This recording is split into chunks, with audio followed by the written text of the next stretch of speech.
everyone, and welcome back to the Captain Logan Show.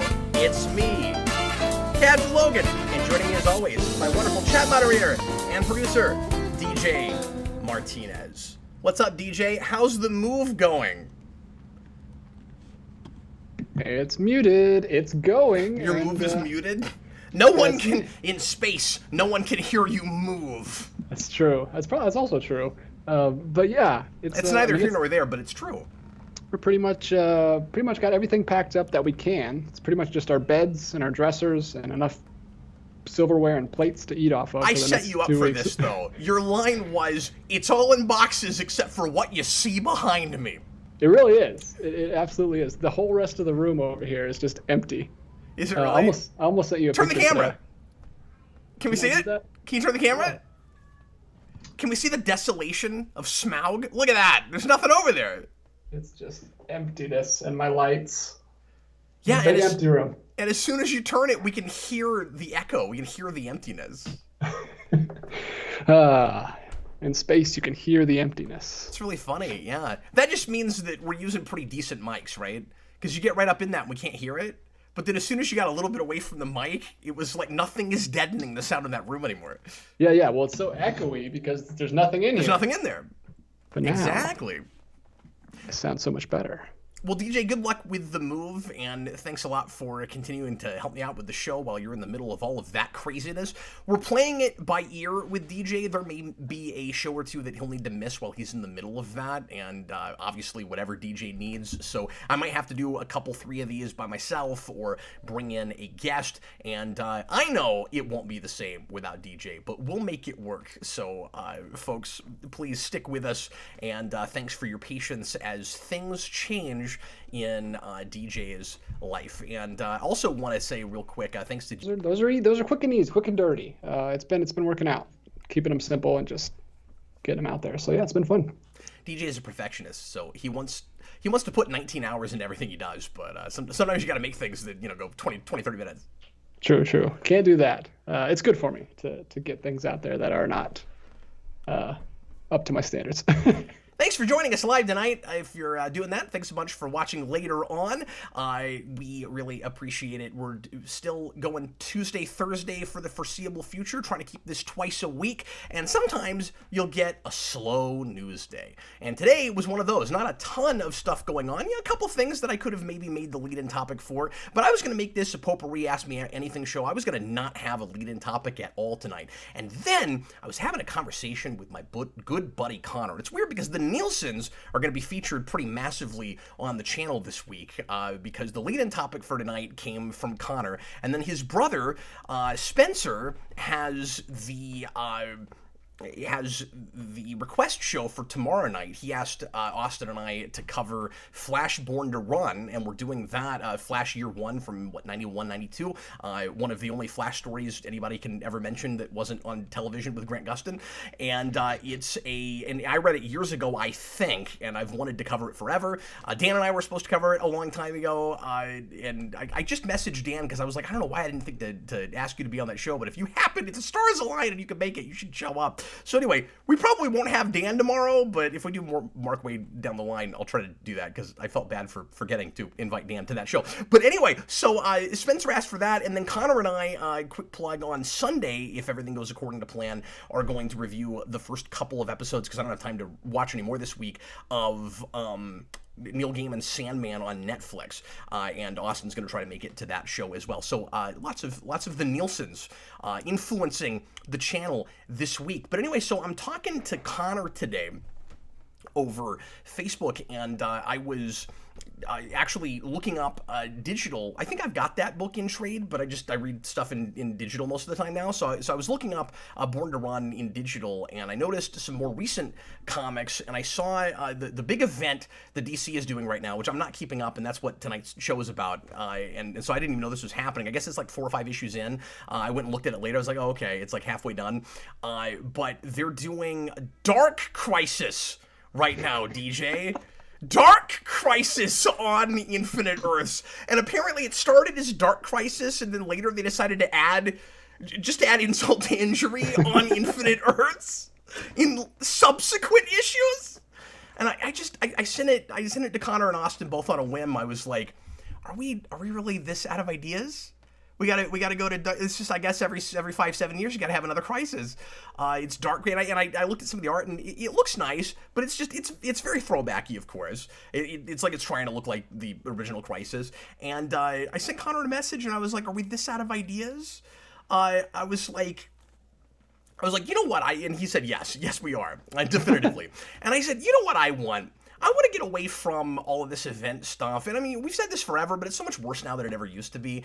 I was like, we're spinning our wheels so hard trying to hang on to the last vestiges of comic readers that we used to have. And I realize it's more complicated than that. And there are still some young people that read comics, and that there's people who read not Big Two and other stuff. But as far as the Big Two and keeping people in comics, I said, wouldn't it be cool if they had the guts? I didn't say guts, but this is a family show. Wouldn't it be cool if they had the guts to axe continuity now and just do like standalone out of continuity stories like White Knight and things like that, and just make that the line? Wouldn't a lot of us come back if they did that? And he goes, hey, that'd be a really good idea for a video. Like I said that would bring me back. And he said you should do like 5 things that the industry could do that would bring you back to comics. And I was like, can I have that? Can I steal that? He goes, yeah, absolutely. I said, I'll make that the lead-in topic for tonight. So that's what we're doing this evening. I just gave you the first one because that was the genesis of this whole thing, but I came up with 4 more.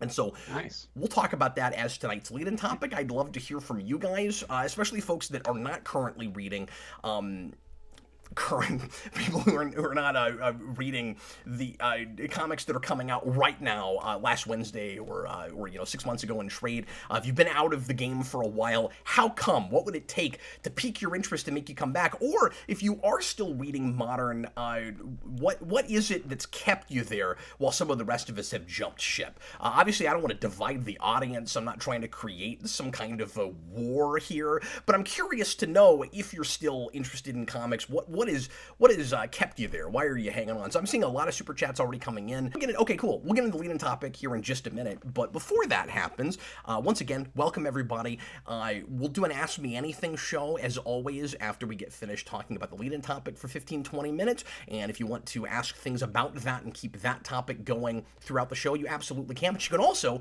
ask about anything having to do with pop culture, anything within reason, anything about the channel, sci-fi stuff, comic stuff, superhero things, anything geeky.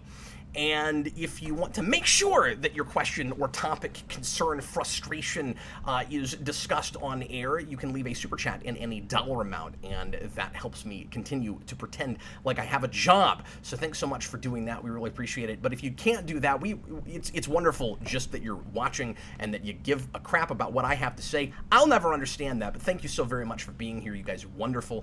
You can leave a regular question or comment in the live comments right now. You can't do it after the fact because we would need a time machine to go forward and look at those. But do leave comments later, because I certainly would love to know what you think, especially about the lead-in topic. But anyway, you can leave a regular comment and make sure to tag that at DJ Martinez, because he is the chat moderator and he's reading them. So tag them at DJ Martinez, at The Welder, at Not Quite Moved Out. He'll answer to any of those things and more. And now, without further ado, DJ, the lead-in topic. I was just kind of like a good idea. I was waiting for a second because I was imagining that we had like a cool title card for that, but we don't. Someday. Hey, don't lose hope. I mean, we can dream. Yeah, we should make something like. You know what? I should hire like a graphics guy to make a thing like that. I know you should hire like a carpenter to make you real signs that you can just hold up. It's a great idea, yeah. Or some kind of like neon sign behind me that changes. Yeah, well, you could get one of the, like that they used to have at gas stations where you slide those little like plastic letters in to change the gas prices every morning. You could change out the title with those and then just hold it up. Or churches. Yeah, they still have those. Like instead of Jesus Saves, it says lead-in topic. Well, since it's customizable, you can literally put the lead-in topic in. Crappy comics. We'll make sure that we're as less profound as church signs as humanly possible. That's what we'll do on a regular basis. Or 1 week I'll just put in the hymn numbers. Just confuse everybody. It's like, we're doing hymns? Yep. Yeah, Throughout the show, at timestamp 1508, it's going to be hymn 385. You've got enough parodies. We could have a hymnal at this point, a Geekvolution hymnal. A Geekvolution hymnal. I need to do more parodies. You've Jason got, and I have been coming up with quite a few lately that I need to flesh out. But we have a whole Power Rangers concept album kind of mapped out that we just need to sit down and write. Wow. Well, I'd be down. So everybody imagine that title card right now, okay? So okay. It's the lead-in topic. So tonight's lead-in topic, once again, and I don't want to say top 5, but 5 changes that the comic industry could make that would make me more interested in reading current and get me, pique my interest, make me consider going back and trying out some things. And I should say, every now and again, I go back in and I just look and see what's happening, and I'll sample things in digital, and things just don't tend to grab me. Like, every now and again, there'll be, like, one singular book that's kind of away from everything else where I'm like, okay, that first issue or 2 was pretty cool. I'll eventually get back to that and look at it.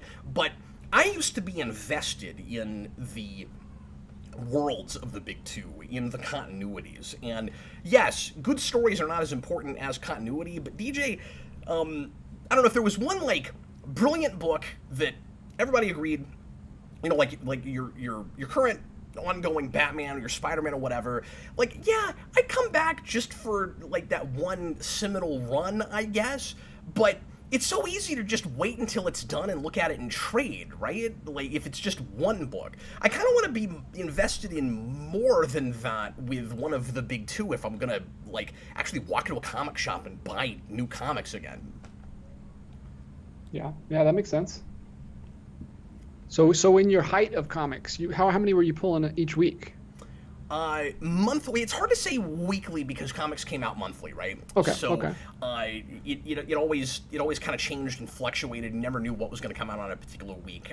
My average for about 8 years was 20. Wow. Okay. So yeah, you would need a lot of books that you were into to get back to that. I spent between $150 and $200 a month on comics yearly for at least 7 or 8 years. Wow. Or monthly, I'm sorry, for at least 7 or 8 years. Yep. And the least it ever was like 10 or 12. And that wasn't always big 2 either, of course. I had a lot of IDW and some booming stuff in the later years when Power Rangers started and all of that. But anyway, so without further ado, here are my 5 things. So like I said, the first thing would be Axe, and this is on the DC side. I wouldn't necessarily want this for Marvel, because Marvel going to just non-canonical things where it's not a continuing 616 shared universe, as it were, is weird just because of tradition and the way those stories tend to be told. I don't think they do that as well now as they used to, and I've always cared more about Marvel as a universe than I have about any particular character at Marvel. But this for DC would get me back into comics in general. Make the entire DC line out of continuity stories. Like I said earlier, like things like Batman White Knight, or we just reviewed Wonder Woman Dead Earth, or the Earth 1 books, stuff like that. Those, in my mind, particularly the Batman stuff, have been the best offerings in the last decade from the big 2, with the exception of some of the stuff that was going on at Rebirth early on. But I mean, we're getting to, I mean, that was like 6 years ago now when that all started, which is nuts. Like I still think of that as like New 52 kind of soft rebooting as being, I don't know, like a couple of months ago, and it's not, you know, that was quite a while back. And now I guess they've reset back to the continuity they had even before 52, from what I've heard. Wow. But yeah, if and I don't mean that it would have to be like you know, non-DCEU movies, DJ, where every book would have to be a standalone character and nobody could cross over. You could still do big DC things. It's just the separate books wouldn't have to talk to each other. They wouldn't have to have anything to do with each other. And I don't think DC or Marvel is very good at keeping their continuity straight between books anyway anymore, which I'll talk about a little bit later as well. And so why not just let like each writer have their own take on stuff and basically do Elseworld stories, and they don't always have to be big gimmicky crazy concept things. Like it's kind of what Marvel is now. Marvel is just one big Elseworlds at this point. It's like, what crazy combination of things has never been done before? Let's do that, but it'll be all crazy and shocking because it's actually in continuity. And it's like, well, you guys have jumped the shark so hard. You broke your universe 9 years ago. I don't want to say 9 years ago because that was back during the Marvel Now days, and that stuff was fantastic. But I don't know. I guess 4 or 5 years ago, they kind of broke the world with just let's combine every crazy thing you can think of. Why hasn't this been done yet? Because it's stupid. That's why. Can you make everything work? Yes, but are you starting with your heart in the right place? No. That's my point. And so anyway, but DJ, you could still do like not crazy gimmicky, like Robin 3000 or Speeding Bullets or Superman Red Sun. Like not everything would have to be that kind of wacky concept, but you could just do, here's a Justice League story that we would never really tell in mainstream continuity, but somebody's got this really great idea for a Justice League story, and it's kind of a standard mainstream regular Justice League story, but it just doesn't affect anything before or afterwards. And so maybe like up to a certain point you can kind of imagine what things are canonical, but it's basically like a lot of the old DC direct-to-video animated movies, right? Where there's not a grander universe with them, but you know enough about what the status quo for DC usually looks like that you can enjoy one. If we went to that, and that was most of the books that we were putting out, I'd come back. I'd come back for that. Sweet. So are all the rest of the 4 all like one thing that would bring you back, or does it have to be at least a couple? Yeah, so you said that would bring you back all just by itself. That all by itself, at least to DC, yeah. A couple of these, it would probably require 2 of the 5 things, and some of them are contradictory. Some of them you couldn't do together. Oh, interesting. Okay, I'm excited. Good tease. So the second thing is, and you guys let me know what you think about these ideas. The second thing is an alternative notion, DJ. So you couldn't do this on top of the first thing. This is kind of the opposite of it, but it would also be a thing that would pique my interest depending on how it was handled, and particularly who the writers were, if you got some new blood that seemed interesting, or if you brought back some people that are talented that I've loved from the past that were actually interested in DC superheroes again, because maybe you gave them more carte blanche to do what they wanted to. Right now, let me say this, DC has been kind of, DC and Marvel both really, kind of touting up what I think of as kind of workman writers, kind of B-C list guys, and I don't want to throw anybody under the bus or, say anything negative about these guys, because a lot of them are fine, like decent writers, but they're kind of being bumped up to try to look like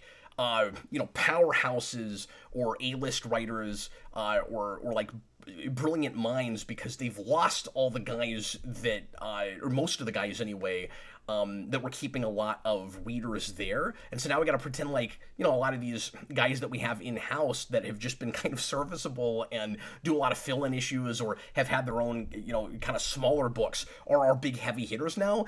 And I'm sorry, like, these are not horrible writers, but they're not your Matt Fractions, they're not your Greg Ruckas, like, your Joshua Williamsons and your Tinians and these guys, like, they're not cutting it. They're not even, your Dennis Hopelesses, like, I mean, and he's written a couple things actually that I think are really quite good. So he's more in the hit or miss category. But like, these are guys that are fine, but they're not, they're not big heavy, and they've been there a long time, and they've continued to be kind of the same caliber. So anyway, so who you bring in, it does kind of matter. But alternatively, to go to just out of continuity stuff, I'd say do New 52 the way it should have been done in the first place. Do an honest DC reboot. Let writers and artists do what they want with books once you've greenlit them, and don't, kind of lord over them like editorial did, and then don't put the popular stuff in a bubble. So if you're going to do a true honest-to-God reboot, Batman does not get to have his entire history in 5 years. and Green Lantern does not get to have its entire history in however many years. Do an actual real reboot. Take real risks with all of that. And probably don't pattern the whole thing after mid-90s Marvel. Mid-90s Marvel was a fun time. But we did it. We had it. We don't need it again. Yeah. And it kind of fell apart pretty quickly. So anyway. Yeah. John Ty says Tom King is a heavy hitter, in my opinion. I think he's massively hit or miss. I think you got to put him on the right things. And even then, sometimes he'll be on a thing that I think he's right for, and then later on, it all kind of falls apart. And I don't know with Batman just how much of that was his fault, but that book gets to an unreadable place that I've never ever seen a thing that I touted up so hard. And by the way, sorry for being long-winded, but I haven't talked new comics in a long time, and just a lot of things are coming back and washing over me right now where I'm like, I have so much to say about this. Let me move on. So my third thing, DJ, is look at it. So if you've got to have heavy continuity, and admittedly, that is a thing that does keep me in comics, like I said earlier. I'm saying all or nothing. Get rid of it entirely and let people just do their own thing, or do it correctly, right? So look at 80s DC and Marvel, particularly, well, no, both of them. I was going to say particularly DC, but both of them, as the blueprint for continuity. So it should be possible to understand what's happening in Spider-Man without reading X-Men or Venom or whatever the big event is. And in Perfect World, we just quit doing big events all the time. But you should also be rewarded for keeping up with everything. So if you want me to buy every book, then you've got to reward me for keeping up, even if I don't have to follow books. Ergo, if Batman, for instance, is currently on Planet Apocalypse in his book that month, he should be there in Justice League that month also. And in the 80s and 90s, in the early 90s anyway, we started to get worse about this through that decade, but like 70s and 80s, they made it look easy, made it look flawless. Like there were occasional continuity mistakes, but they were trying and you could tell, and we just don't care anymore. But we, in a really gimmicky way, kind of insult readers and try to come up with easy, cheap ways to try to make you read every book like everything matters. But I can't even trust that a character is gonna be where I'm told he is in this book in this other book. So where's the continuity? Why am I bothering? Don't tell me it's a living and breathing universe and then only give me that on the surface. The fourth thing is draw the line at $3.99. So DC in the early 2000s, circa 2011, had this policy that they put on all their books. They made a big deal out of it. We draw the line at $2.99. It lasted 6 months. And all their books were $2.99. They weren't going to go past that. People were complaining about $4 covers, and they were like, well, this is a way to compete with Marvel. It was a great way to compete with Marvel. We all knew it wouldn't last. Saying we draw the line at $2.99 was like saying Superman is dead. It's going to last 6 months. And now we're past the threshold where I'm comfortable buying singles regularly, especially because the quality is very often not there. I'll crack an issue open on a digital service where I don't have to pay for individual issues, and I'll get 3 pages in and I'll go, I don't care. This is not grabbing me. I'm not interested, and I won't keep reading. And boy, I don't want to spend $5 on a comic and have that experience, right? And I said for a long time, like back when we made the documentary about comic shops, Midwest and Panels, back in 2014, we put the movie out in 2015, so it's been almost a decade now. I said, I asked a lot of people on that trip about $3.99, $4.99 cover prices and how they felt about how the price was going up and kind of artificial inflation.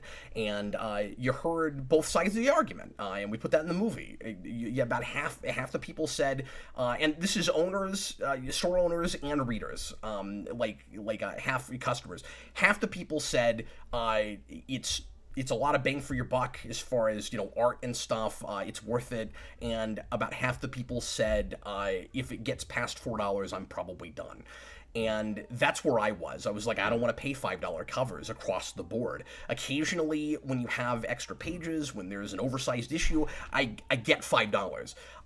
But not all the time. And we're looking for excuses a lot now to pad books out so you can charge $6 to $10 for them. Also, print enough so that every slightly important key issue isn't immediately scalped by people to the point that nobody can get one if they didn't put it on your pull list. This goes along with that same thing. It's tangentially related. For instance, there should have been enough of Ninja Turtles Last Ronin #1 to go around. That book was impossible to get, and it shouldn't have been. That's how I feel about it. But yeah, so expense is a thing. And I also, let me say this, would be okay with the $4.99 cover, more okay with the $4.99 cover price if the big two were only publishing like $20-30 a month. And that segues me to my final change that would make me interested in coming back. And again, DJ, this would be probably in combination with one or two other things. Make it possible for a person to buy a whole company's line monthly again, especially if continuity is supposed to matter. Now, I don't mean it has to be insanely cheap. I don't mean that somebody who's just, going to high school and has a part-time job at the Quick Trip should be able to buy your entire company's line. I do feel like professionals with a salary should maybe be able to buy your entire company's line. You know what I mean? Like, I think it would be reasonable to expect $150 to $200 a month to buy your entire company's line. And maybe you think I'm cheap for saying that, but that's how I feel about it. So some of this is cover price. More of this is sheer number of issues that you're putting out and stuff that is completely inconsequential, that's not even very good, where you're just trying to pad things out and make it feel like I have to have everything when I don't. Have fewer books, and then give me incentive to buy everything. Stop doing goofy, sensational premises just because they've never been done before, like I said earlier with Marvel, when clearly nobody's heart is in it who made the book. Stop it with Venomverse and Gwenverse, and again, Dark Crisis on Infinite Earths. No more gimmicky tie-in minis for events. Stop nickel and diming people. If the stories are good and editorial can keep up with continuity between books, enough readers will want everything. You'd keep more of a loyal base in the long run, even if in the short run you'd lose a little bit of money. Invest in your readers. And no more turning every successful run into 10 new books or a massive event it wasn't supposed to be in the first place. If Snyder's got a Batman story to tell, let him tell it, and don't make every other writer on Batman books have to make a giant event out of it when the first issue sold record numbers. We are penalizing creators and compromising their vision because they're too popular. It's preposterous. Stop it. So those are some of the things that it would take to get me interested in it again. I think with the exception of to be or not to be as far as continuity goes, DJ, most of those things would have to happen for at least one of those companies before I would have a lot of respect for them as companies and the way they treat their readers and the way they treat their writers and artists again. That's how I feel about it. I have strong feelings about the way this whole industry has gone, and it's a lot of the reason that I'm not there anymore. And so I'm not pulling punches tonight, guys. This is how I feel about the whole industry, and I'm using it as an excuse to soapbox, I realize. But as I started writing this, I was like, oh, I have thoughts. Because I told Connor, I was like, I mean, I can think of 2 or 3 things right away. I don't know how easy it'll be to come up with 5. I could have done 15, man. Like... Yeah, no, that was great. I enjoyed listening to that. That was a great video, all in by its own. And thanks. Jason, you should cut this out and use it for a video. I'm taking questions now. Leave your super chats, leave your regular questions. We will write this out for a couple of hours if there's enough interest. Go ahead. Yeah. All right. I just want to say... But quickly, sorry, if you have any thoughts about my ramblings, DJ, I'm saying go right ahead. I've been talking a long time.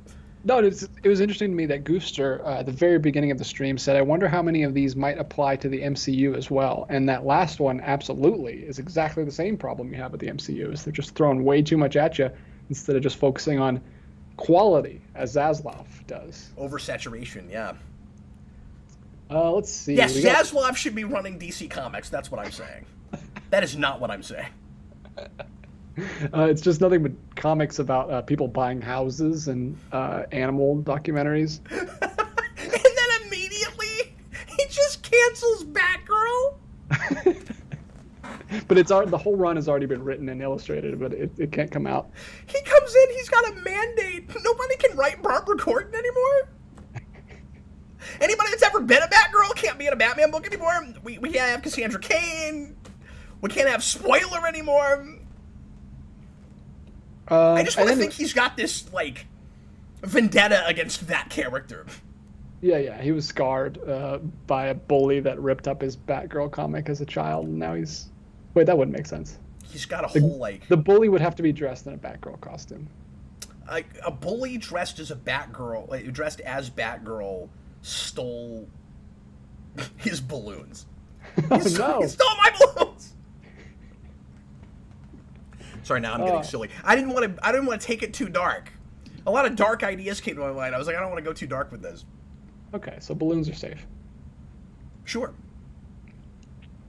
Let me see. We got Goofster123, $5. What kind of event would be more likely to bring you back to modern comics, since that's all the big two do nowadays anyway? Yeah, it's true. We gotta kill off the Justice League, and then because the Justice League's dead, we gotta have a dark crisis. What was so lighthearted about the crises we had before?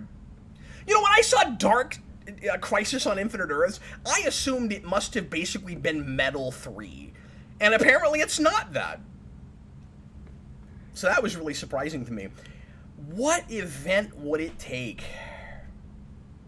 I don't know, because it's always, or very often anyway, I don't want to speak in generalities, only the Sith do that. The Sith speak in absolutes. I'm having a hard time coming up with anything because it's so much of it is throwback and nostalgia, right? So you could say, well, Cap, like, if you did a big, like, Death of Superman Doomsday thing, would that bring you back? Well, we've been there and done that. And also... Like, no, not on the face of it. And I don't mean just that we've been there and done that in that we've done Death of Superman, why do it again? I mean, I've had my period of, oh, cool, we're doing things with characters from that and doing a big nostalgia fest with Death of Superman.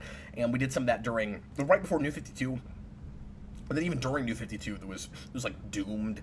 And so we've kind of done our bid with everything. I mean, at the point where both companies... And I'm not being hyperbolic when I say this, DJ. Both companies at this point in the last 10 years have had an event where the point was to redo every company's intercompany event. When we've done that, like, the Secret Wars did it, and I liked Secret Wars, and I liked some of those tie-ins. But I'm just saying, even if you do that as well as humanly possible, because Marvel did it well and DC did it horribly. They had Secret Wars, and Marvel or DC had Convergence, which was one of the worst things ever. Which felt like kind of a reboot out of New 52, but then it wasn't. We did that for a little while, and then Rebirth finally happened. It was one of the worst things I've ever read. And some of those tie-ins were kind of fun, because again, it was just, let's do all of our events. But once you've done that, I think we should be done with the big event things. At least the way they've been, where it's a big mini-series with a bunch of random minis. Like, you can do large, like grand stories with an architect that have to permeate several books, because with the continuity of the world, a lot of people would be involved in it. So when I say event, I don't mean let's not have Nightfall again, or let's not have New Krypton again. I'm going to DC a lot because all of this started from a DC plays, but you know, I can insert the same thing with Marvel. Like, let's not have Maximum Carnage again. Having a big epic story that takes place inside of a book or across a couple of books is a thing that we've done forever, and sometimes you need that much real estate.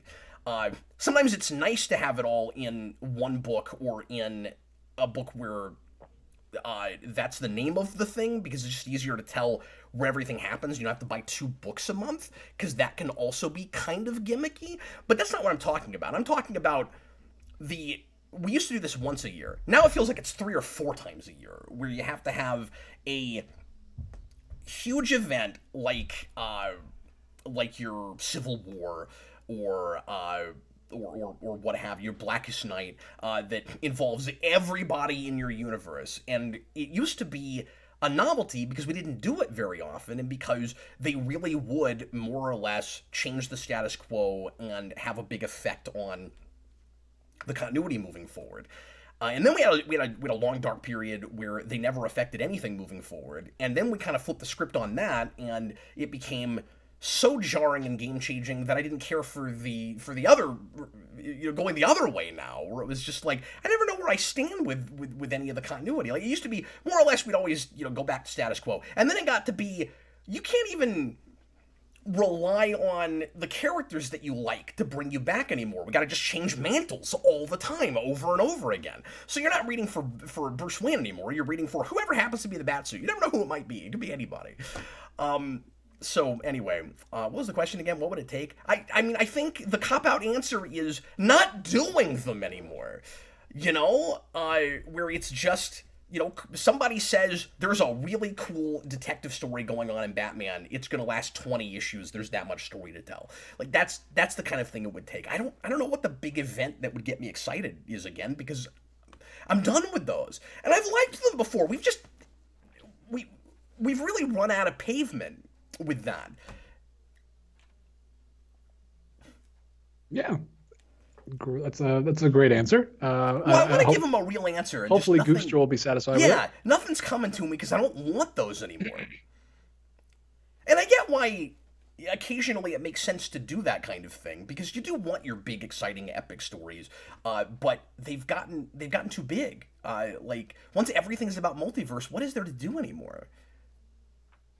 We should get back to brass tacks is all I'm saying. Yeah, I guess what you want is a small event that only is like 3 or 4 books. Yeah. It's like a little Defenders level threat that's just like 4 guys teaming up to take out somebody.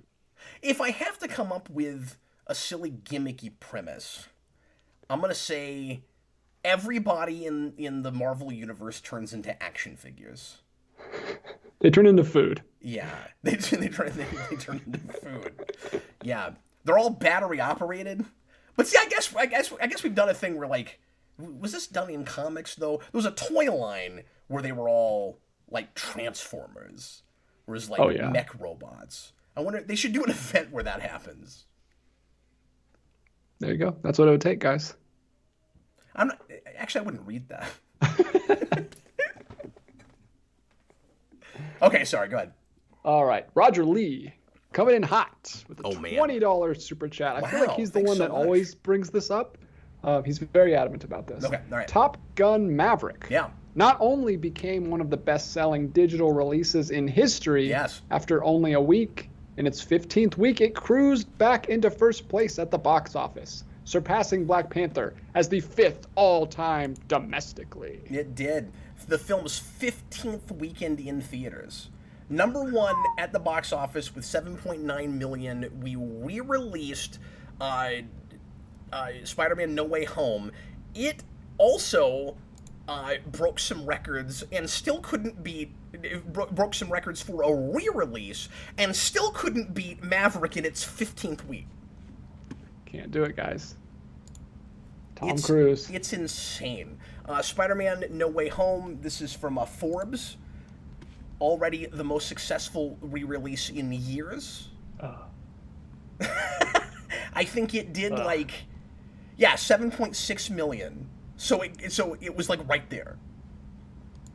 It was right there. 7.9 was Top Gun Maverick. It did 7.6.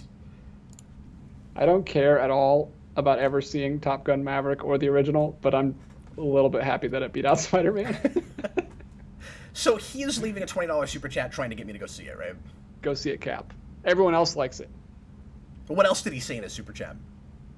he was bragging that it was one of the best-selling digital releases in history, and that it, in its 15th week, cruised back into first place at the box office and surpassed Black Panther as the 5th all-time domestic film. Okay, so he's just giving us information. He's keeping you in the know, in case you weren't. But it seems like you were. Yeah, I did have some of that pulled up already. But thanks so much. My wife and I are talking about trying. We think that my son is finally maybe at a place where he can babysit the twins long enough for us to go see a movie. The problem is I'm busy enough this weekend. I don't think it's going to happen this weekend. But we're gonna, that's okay. It'll be in theaters for the next 6 months. Yeah. They're never going to remove it from theaters. It's going to be Titanic again. Oh, speaking of, I finally, for the first time, like since pandemic, had a chance to go see a movie with my wife on Sunday night because my mom came. My mom came and took the kids because we were moving a bunch of stuff, and we can't really do it with them in the house. So she came and watched them for us, and we wanted to go to the movies, and I wanted to go see 3,000 Years of Longing, and my wife didn't want to go out of the house, so we just stayed home, and I finally got to see Everything Everywhere All at Once for the first time. So we watched that. What'd you think of that? That was great. I love that movie. It was really good. So really good. well done. But yeah, I still want to see 3,000 Years of Longing. I didn't know if you care for that movie. I'm delighted to know that you enjoyed it. Yes, we thoroughly enjoyed it. It's much more steered towards my wife than me, I would say. But it's not my sensibilities, but the fact that I still enjoyed it as much as I did just speaks to how well done it is. Because it's not entirely to your sensibilities either. It's not, but it wins you over. Absolutely. Or it won me over. I mean, yeah. If you didn't like it, you're entitled to your opinion. I'm not saying, oh, it's a good thing you liked it, DJ. You're supposed to like it. I'm just saying, I thought you could go either way, so I'm delighted that you enjoyed it. Yeah, I did. We picked it up. I just went to Target and bought it because I had heard such great things. So I'll watch it again. I need to get a copy of that. You took me on a roller coaster. You were like, we finally could go to the theater, but we didn't. Good. I'm glad. Just like that film. God, I was on a ride, and then we're gonna find out later that somehow you developed hot dog fingers, and that's the weirdest. And then for a while we were pet rocks. Oh, that was great. No, I'm excited to see what the Daniels do next. I also love that they're just calling themselves the Daniels because both of their first names are Daniel. It's like the Johns with They Might Be Giants. Oh yeah. Well, it's like the Dans with this channel. Yeah, they should start their own channel. All the Dans. All the Dans. All the Dans in the world can't stop you now. Anyway, Ian Chandler gave us $5. He wants to know, Cap, Thank you. Yes. Would you ever review a novel? It's Superman by Tom DeHaven is a great period piece set in the 40s. It even features Kansas City. Did I buy that? I think I might have bought a copy of that. I remember when it came out. If I didn't, I really thought about it. So the answer is I don't have the time. Somebody asked me about this just the other day. I don't have the time to commit to novels for requests. If I have a slow week at some point where I'm doing kind of an easy rewind and there's not too much else going on that I have to prepare for real hard, I might consider breaking down and reviewing something I really want to do. I want to do more books on the channel. I have done novels before. It's real few and far between. I've probably reviewed more nonfiction on this channel than I have fiction, actually. I'm not sure. I did a written review of I Am Not Spock at one point, which I really enjoyed doing, and that's the Leonard Nimoy, what's the word? Autobiography from the early 70s. That's wonderful. And so yeah, every now and again I'll get an inkling and I'll go, I really want to talk about a book. But and back when we did the Omnibus, I did books pretty frequently. Yeah, you did the biography of Mr. Rogers. Did I talk about that? It was at least a video. I don't know if it was a full review. Oh, okay. I know I listened to that. I mean, I talked about the documentary and I talked about the biopic. I don't know if I ever actually reviewed the book, but yeah. But I did. Could have just been to me. I knew you listened to it, but I didn't know if you. Yeah. It's hard. Our friendship runs together with the channel sometimes, but I'm pretty sure you talked about it briefly at some point. I probably did. But yeah, like back on the Omnibus, I could talk for like 10 minutes about a book, and since everything is long form now, it's kind of harder to do that kind of thing. Yeah. But that's what we use this show for, to talk about things that we can't get a whole video out of. Yeah, but they're not like full-on reviews, you know. Yeah. So the answer is yes, I wanna. There's just only so much time in the day. Anyway. Senior Sticks, $2. How about a DJ Martinez standee? Oh, also, man, don't say that. It's such a good idea. I gotta look into how much do those take to get printed? It costs... The few companies that still make those, these days DJ charge all of them. I haven't seen anybody charge less than this. A whopping $50 now, just to buy one that's made already. I don't know what it would cost to get one printed and buy it. Like, if I wanted to go on Amazon right now to one of the couple of companies that makes those, and I wanted to get, like, a Mandalorian or, like, the clown from It or whatever, it'd be $47 all day long. So I don't know what it would cost to get one printed. Yeah. And again, I don't mean to be a cheap, but it's a big piece of cardboard. Like, I've got several down here. I've never paid more than $30, $35. It doesn't mean to be a cheap. Did I say a cheap? I didn't mean to say it like that. It's like, I don't mean to be cheap, but like, it's a big piece of cardboard that's got a thing printed on it. $30 I get. 50? I don't know. That's a bit much. But B, they always get water damaged. Oh, really? Yeah. Because I live in a basement, and I live in a basement. Well, my stuff's in a basement, you know, the bunker down here. And in my last house, my cardboard standees were in a basement, and every now and again you'll get a little bit of water on the floor.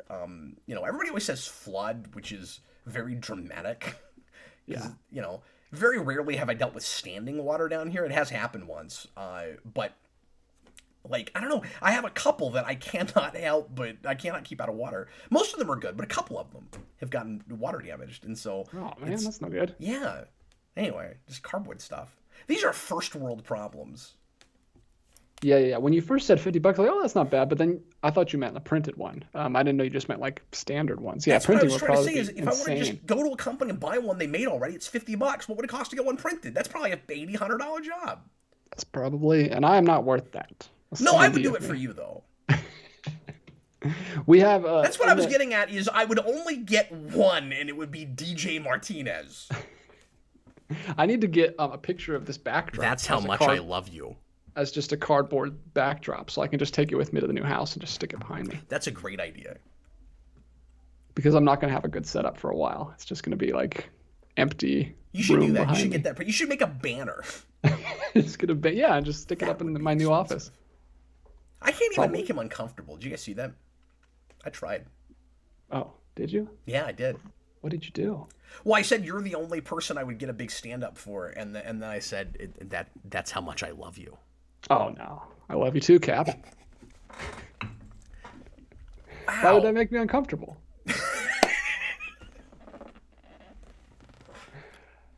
I'm fine. I'm totally fine with myself. I can love a guy. I'm gonna get misty-eyed in here. Did you not watch Everything Everywhere All at Once, sir? That's true. That is an emotional film. We got to embrace the moments that we have together here, Cap. Now that you've seen that movie, I can't remember his name, but the actor that plays the dad who hasn't acted since he was like Short Round. Yes, and I realized that like 3/4 of the way through the movie when he said something. He said like they made him say like that's so funny or something, like a callback to Short Round, and it was like one of those scenes where she was going through all the universes. My mind was like, and I just saw a little Short Round in his face. It was so weird. I needed somebody to tell me that, and I think I knew it going in or right after, I forget, but like, A, he is an amazing actor, especially for not having acted in forever, and B, Austin and I went on and on about how he is basically Superman in that movie. Yeah. And how he would be an amazing Superman, and there's a really good... I've talked about this before, but I haven't got to talk about this with DJ. There's a really good run in Rebirth about a new character who's the Superman of China, and he's called Super-Man. The name of the book is New Superman, and everybody gets a hyphen. I remember that, yeah. And I was like, God, I want to see that adapted now with that actor. He'd be amazing. I mean, it'd be an older version of that character because that was something of like a Spider-Man book where he's like a teenage kid that is kind of flawed and can't really live up to the Superman moral paradigm, but he's trying. And they had kind of a fun gimmick in that, DJ, where if his heart's not in the right place, his powers don't work. It's awesome. Wow. Yeah, that'd be really cool. I'd watch it. We actually get to see him use his powers quite a bit, so it's not like Power Rangers 2017, where it's like if your heart's not in it, you can't morph, and then they never morph until the end, and then the action's all terrible. Why would you set it up like that? The 15-second fight scene was cool, and then we went to the crappy swords and. Why you set it up where if you're not responsible enough to use your superpowers, you can have all your superpowers without morphing? But you can't morph. Like, I sort of like the idea of it's armor to protect you, and you're not allowed to protect yourself until you care about other people. But why would the Morphin Grid let you have powers to be responsible and do whatever you want to other people? It seems really backwards, right? Yeah. You can smash through a wall in your house, but... You can knock over a train! Anyway...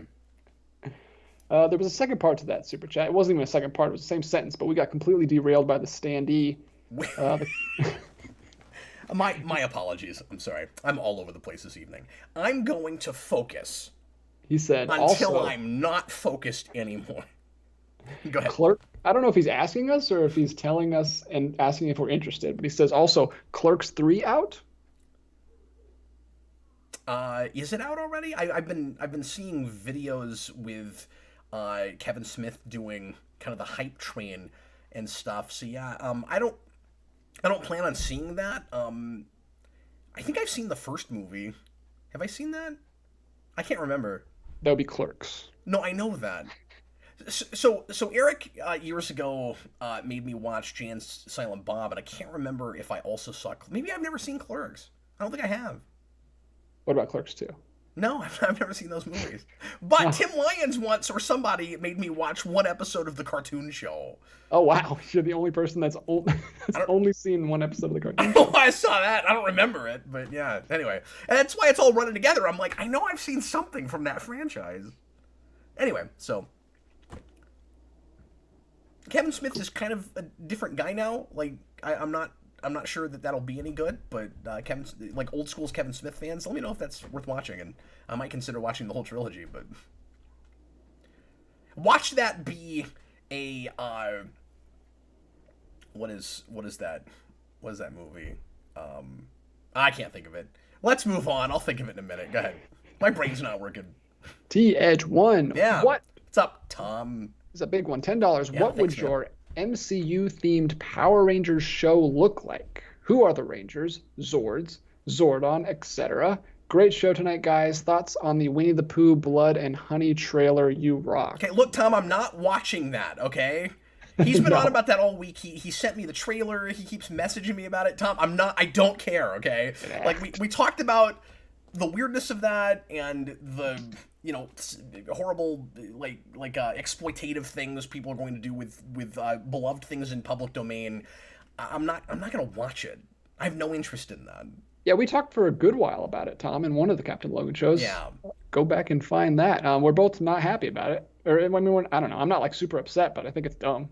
Yeah, I just think it's dumb. I mean, yeah, people can make whatever they want to. I just hope that... I almost said, because I'm diplomatic, unless it's good, but I don't even know what that looks like. You know what I mean? Like, I don't know how you could make that for the right reasons. Like, I always say you can make anything work, but that might be the exception that proves the rule, right? Like, yeah, I don't know. I don't know. I don't think he had this great story, and then it only works if it's Winnie the Pooh. I think he just wanted to do a perversion of Winnie the Pooh. Yeah, it's just good because it's free now. Yeah, and it's because with no money for rights for something anyway, they can make a movie of a property that people have heard of, and now their names are out there, and it's working. So what I was going to say is, I'm hoping that especially if it's abysmal, that the cream will rise to the top and the dreck will go to the bottom, and this will prove to independent filmmakers that just because you can make something in the public domain doesn't mean that it will give you credibility. You know? It's like anybody can make a Sherlock Holmes thing. But there's like 9,000 of them, and most of them you've never heard of. That's what will happen with Winnie the Pooh. Hopefully. Hopefully I don't hear about them. Yeah. But yeah, I mean, there's always been there's even like sanctioned sequels that I never hear of. So I don't know. It's not that big of a deal. Like there's like sequels to Wind in the Willows that were written way after Graham passed away, but I mean, you don't hear about them. Well, that happens with books all the time, right? Like the Dune sequels and all of that. Yeah. And I mean, some of those are well liked, but yeah, of course. I guess movies are a little bit different. Bill and Ted is what I was going to say. The Clerks thing could be like Bill and Ted, where the third one comes out and people surprisingly end up liking it, and then I'll go, oh, okay, maybe I should try this out, and then I'll watch the first two, and then I'll see three, and I'll be the only person on the planet that doesn't like it. That's my word. Because that happened with Bill and Ted. I really disliked that third movie, and it was kind of beloved. I mean, not beloved, but it was kind of universally enjoyed, and I really didn't like it, so I don't know. Yeah. I haven't seen it, but it's tough with those things that are like kind of wholesome and feel good, because if you don't like it, you feel like a jerk. Like, how can you hate something that's all feel good and wholesome? I don't know. I just didn't like it. Sorry, I'm not trying to be a jerk. Yeah, exactly. That doesn't make it good. Yeah. That'd be like saying, but Captain had spaceships. You know, it'd be like saying, how did you not like Jupiter Ascending? It had spaceships. Alex Barron, that movie, he's talking about Blood and Honey. That movie is better off as a dumb short film. It's one joke. That's it. I can't disagree with that. Yeah. Or at least that's certainly what it seems like before I've seen it. And hey, if you learned anything from Pixels, it's that dumb short films should be made into full-length feature films, because that's a great idea. Okay, but I'm going to fight you on that, because that movie could have been cool. That's the thing, is that there have been lots of short films that are expanded into feature-length films, and the fact that the film wasn't good doesn't disprove the concept necessarily, right? Like, the movie 9, this was a 3D animated movie from the early 2010s, 2009 maybe, had a short film expanded to a feature. I think the feature could have worked. I just don't think it did. Pixels, I went to see in the theater because I thought it looked cool from the trailers, and the short film had no story. That's why it potentially bared having a feature, because it was kind of just a proof of concept thing. It was just special effects is all it was. And it's like, well, can you take the visual premise and put a story? Well, yeah, it's just an alien invasion thing. You can make a good story out of any alien invasion concept. So the concept of aliens come down from space and become old video games, and then we have to learn the patterns of old video games in order to defeat them. There's a movie there. If there's a movie in Independence Day, there's a movie there. Yeah, I mean, heck, Ender's Game was a short story in a magazine, and then he just blew it up into a full book. Yeah.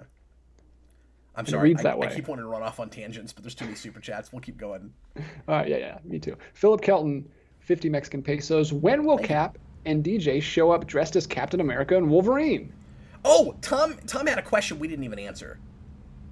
Oh, duh. Yeah. See, this is what we got stuck on the Winnie the Pooh thing. It's your own fault. We did, and I'm sorry about that. That's my fault. Should we go back and answer that real quick? Yeah. So an MCU themed Power Ranger show. So you got to pick 6 Rangers. What kind of Zord theme would they have, and who would be their Zordon? Let's do it together, DJ. You pick. What should we start with, the Zordon or the Zord theme? Because I feel like when you get the premise, it's easier to get the Rangers. Yeah. I think so. I think I'll let you pick the Zordon, because Zordon's your favorite character. Thank you. And we got to pick the villain in this too, right? Yeah. He says etc., so we can pick whatever. Yeah. Okay, so give us the theme. Oof. I mean, so is it not just a superhero theme? Like, what would... Yeah. Why would you have a bunch of superheroes on your team if it wasn't a superhero theme? Unless we had a secondary theme. Yeah, like I. And we pick like superhero. Like if we pick the spy season, then we would have like Black Widow and Silver Arm guy. I can't think of because my brain is dead right now. Yeah, like it could be Winter Soldier. And then you'd have a Spider-Man and a Black Panther and That's true. You know, you could do it. Yeah, it could that be all of way. Spider-Man's villains. I'm thinking though, but if it's MCU as opposed to just Marvel Comics, I think your Zord theme is just Iron Man. Yeah. Right? It's just Iron Man Zords. You just make Zords for everybody? Yeah.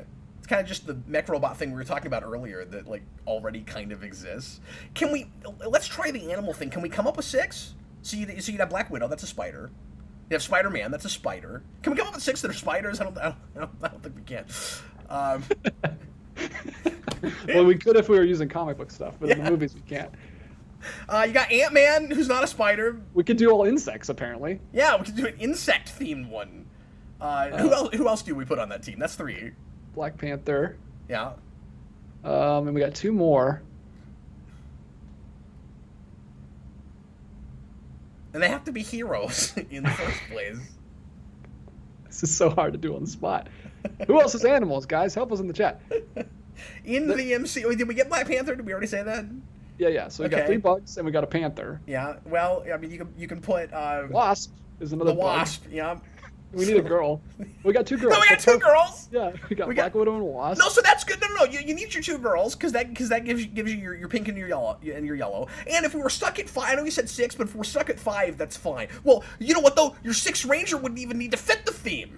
Your 6th Ranger could be anything. He could be from another planet. Yes. Oh, Falcon. Duh. Yeah. Okay, but there's a part of me that wants to put in a 6th Ranger that has nothing to do with this. It's true. Because I think that's really funny. Falcon, Black Panther, and Spider-Man are the 3 guys, and then we've got Black Widow and Wasp. Are the 2 girls. the 2 girls. So 6th Ranger, but no animals. And your 6th Ranger. So you have to have. So bear with me a second. You get. This is not always the case, but this is the kind of traditional or popular thing. So you got to have your rebel who's a loner and goes off on his own and has long hair or a mullet. So Winter Soldier, clearly, is your 6th Ranger. Yeah. He's been gone. He's been frozen or something. Yeah, like the Silver Ranger in space. Yeah, he's in a tube. Except way more likable. Because I hate that guy. Zane sucks. He's the worst 6th Ranger. So they got animals. So Spider-Man's got a Spider Zord. Yeah. And an Ant Zord. That's the dumbest Zord I've ever heard of. Falcon Zord. We've had that. That's cool. That's true, but I thought we took Falcon off the team. No, we took Ant-Man off the team. We took Ant-Man off the team. It was Falcon, Black Panther, and Spider-Man. Yeah, Panther Zord would be pretty cool. Panther Zord's cool. Spider Zord, we could work with that. Yeah. See, it'd be a spider slayer, but not a slayer that slays spiders. A slayer that is a spider. It'd be the 3rd level of Spider Slayer from that 90s show where it was like a spider on top of a spider on top of a spider. Yeah. And then a wasp Zord. Yeah. Well, she shrinks down. It's a very tiny Zord. It can go in Hulk's ear. Okay. And then a Black Widow Zord, like a big spider Zord. And then who's the Zordon of that team? Got 2 Spider Zords. Yeah. But that's cool. They could be the feet. Rocket. Rocket is the Zordon. He's an animal. Rocket. Groot is Zordon? Yeah, Groot is the tube and he's just holding Rocket. Yeah, Groot is he's an exposition head that only says, I am Groot. Yeah. He's the viewing globe. I could come up with something better, but I'm gonna leave it at Groot is Zordon, because I think that's kind of great. Groot is Zordon, and then who's the villain? I mean, it'd need to be somebody kind of intergalactic, right? So, like, Thanos is the obvious choice, but I kind of want to make it Ego, the living planet. Oh, yeah, he could have a lot of minions. Yeah, that'd be cool. Okay, let's move on to some other stuff. That was fun. Okay. That was an enjoyable exercise. All right, yeah, let's get to the real important stuff. What is a super chat? Gave us $2. He says every time. Sorry, that's either a new guy that's been leaving super chats or somebody that changed his name, and every single time you say it, I'm like going to my head for a joke. Like I have to explain what a super chat is. I had to yesterday explain to someone what a super chat was. Were you in court again? And it took me no. And it took me like, how do you make your money? It's a super chat. I told you. I had like a chat, but it's a super one. I don't want to throw anybody to the bus, but I had a family member who's a little older who was trying to wrap his head around YouTube revenue, and I've explained this to him 3 or 4 times, and he was on about it again yesterday. He was like, I just don't understand how you make money. And I was trying to explain to him what super chats were, and I was trying to explain to him how, because like he seemed to think he sort of understood it when it was just videos we posted, but now that we're all live, he got confused again. How hard is it, dude? They give me money to answer. He's like 71, 72. Well, but he was like, but how do you get that money? Through the internet. He goes, who's the third party that gives YouTube, Google? Like he didn't understand it, and then he kept saying like, he kept trying to get his mind around people watching videos. So he was like, okay, so you broadcast live, and then what happens to that? Can you post it? Like, yeah, it posts automatically. It's the same thing as putting up a video. You just made it live, and then it's there after the fact. And then he got stuck on the term aftermarket. And he just kept saying, like, your video's aftermarket. And I was like, okay, I mean, I guess kind of. But anyway. We don't make money that way anymore because ad revenue got... I felt bad because I was trying to explain it to him. I was trying to educate him. But I was having a hard time not getting frustrated. Because I was like, I don't know how else to say this. I wish I was there for that. A fly on the wall. Yeah. So Philip Kelton asked us... Shout out to him if he happens to be watching because he's curious now about what I do. I'm not telling anybody who this is because I don't want to hurt his feelings or throw him under the bus. Well, feel free to send one in, and then it'll be like, learning on the job. Matali says I'm going on a tangent again. I blame DJ this time. What? All I did was read the super chat name, and you got off on a tangent. Yeah, well, you should have done that. All right. I'm completely joking. I'm gonna go back to the one. Nope, that was my fault. It's fine. Go ahead. Off on a tangent for Whose Tom's name's in question. the title? That's all I'm saying. That's not your real name. What did you write your name on it? It's not your show. You didn't write your real name on it. That's amazing. Philip Kelton, 50 Mexican pesos. I'll read it again because we got off. When will Cap and DJ show up dressed as Captain America and Wolverine? The short answer is when we don't have better ideas for Halloween costumes. Like, and who would be home? Like, I've done Wolverine before. I've never done either. I have to do some squats, get those glutes looking good if I was going to be Captain America. I mean, I have lots of questions about the super chat. Like, why those two specifically? Why is there an assumption in the super chat that we would want to do that? That's true. Like, specifically, it could be any... Like, we're fans of all kinds of superheroes. You're like, when will it be Captain... Not you know what I think? I think you should do Captain America. No, it's like, foregone conclusion. Captain America and Wolverine. So, my real name has 2 of 3 of Wolverine's names in it. I get to be Wolverine. You have to be Wolverine. Well, you have to be Captain America because you don't want to cover up your tats. you don't want to say that. I knew it. You don't have to cover up all your tats. No, I'll get the makeup showing the guns. Okay, we're gonna go all out. I could have been, when my hair was a little bit longer, I could have been like Infinity War era Captain America with the beard and he has like the more shaggier hair. Oh yeah. I'd like to do that. Yeah, that's cool. I can't really do normal because his hair was like really blonde. Everybody in the comments right now is saying I have to be Wolverine because I'm short. Yeah, exactly. Yeah, because of Berserker Rage, says Roboters 100. Yeah, you know what? I'm not real into cosplaying anymore. Some of it is because I have, like, now too distinctive a look that doesn't go with anything unless I put a mask on. You could be Andros. Still, I'm holding on to... He's been begging me forever to put a white strip in my hair, and is my hair long enough now finally for Andros, or would I have to get it even longer? Probably. I think it's just like bounces right around shoulder length like a 50s doo-wop girl. Have I... Okay. I hadn't thought of that, but sure. Have I shown you guys this yet? It's the longest it's ever been. And he's going to do like the reveal in a movie. Yeah, and I don't know if I'm ever going back now. I really like it. I don't know what you guys will think of this, but yeah. He's just morphing into the Jeff, which is funny because he's not related to him. Well, and I'm not planning on growing it as long as Jeff has it. Like, I'll start cutting it eventually, but it might get to, I don't know, like top of my back or something. But yeah, so I always keep it tied back, so don't think I'm like going around the house like this, but this is, hang on.